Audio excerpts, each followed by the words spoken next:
4 چیزیں ایسی ہیں جس شخص کے اندر پائی جائیں وہ خالص اور پکا منافق ہے۔ اذا تمنا خانہ، جب اس کے پاس امانت رکھی جائے خیانت کرے۔ تو منافق خائن ہوتا ہے، جب بھی امانت رکھی جائے وہ خیانت کرتا ہے۔ اور ہم اس نبی کے ماننے والے ہیں جن کے گھر کے گرد کافروں نے محاصرہ کیا ہے، ننگی تلواریں لیے کھڑے ہیں کہ آج حضور کی زندگی کا چراغ بجھا دیں گے۔ وہ باہر تلواریں لہرا رہے ہیں اور حضور علی کو وصیت کر رہے ہیں کہ صبح ان کی امانتیں واپس کر کے تم بھی مدینے پلٹ آنا۔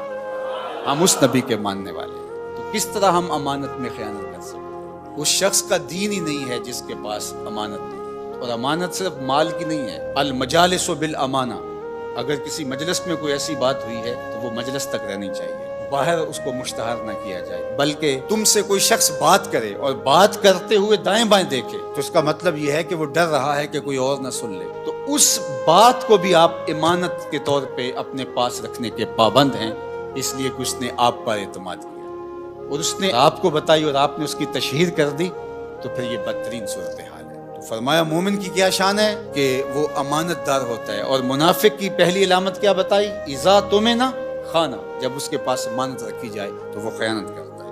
واذا حدث کذب، اور جب وہ بولتا ہے جھوٹ ہی بولتا ہے۔ مومن کا جھوٹ سے تعلق کیا؟ مومن تو سچ کا خوگر ہے، مومن کی زبان سے تو خیر پھوٹے گی، سچائی پھوٹے گی، جھوٹ کیسے پھوٹ سکتا ہے؟ اور ایک حدیث میں آیا، حضور نے فرمایا الا انبئکم باکبر الکبائر، میں تمہیں بڑے بڑے گناہوں کی خبر نہ دوں؟ جو بڑے گناہ ہیں ان میں بھی جو بڑے ہیں ان کی خبر نہ دوں؟ تو صحابہ نے کہا کیوں نہیں حضور، ارشاد فرمائیے۔ تو آقا کریم نے فرمایا الاشراک باللہ، اللہ کے ساتھ کسی کو شریک ٹھہرانا۔ پھر ارشاد فرمایا وعقوق الوالدین، والدین کی نافرمانی کرنا۔ وجلس وکانا متکئا، تیسری چیز بیان کرنے کے لیے حضور ایسے ٹیک لگائے بیٹھے تھے، حضور نے ٹیک چھوڑ دی، بات کی اہمیت کو اور اجاگر کرنا۔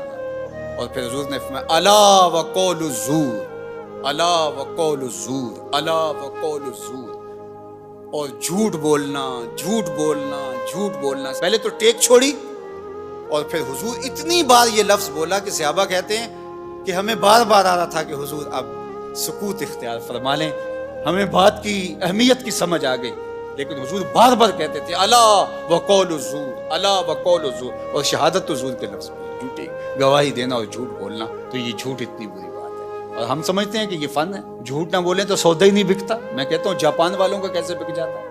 پوری دنیا بیچ رہی ہے، ہمارا نہیں بکتا۔ ہم پھر سودا نہیں بیچ رہے، ہم جھوٹ بیچ رہے ہیں، جو بیچیں گے کمائی بھی پھر اس کے مطابق۔ تو فرمایا جب بولے جھوٹ بولے، یہ منافق کی علامت بتائی گئی۔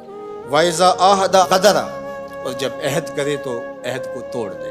لا دین لمن لا عہد لہ، اس کا دین ہی نہیں ہے جس کا عہد نہیں۔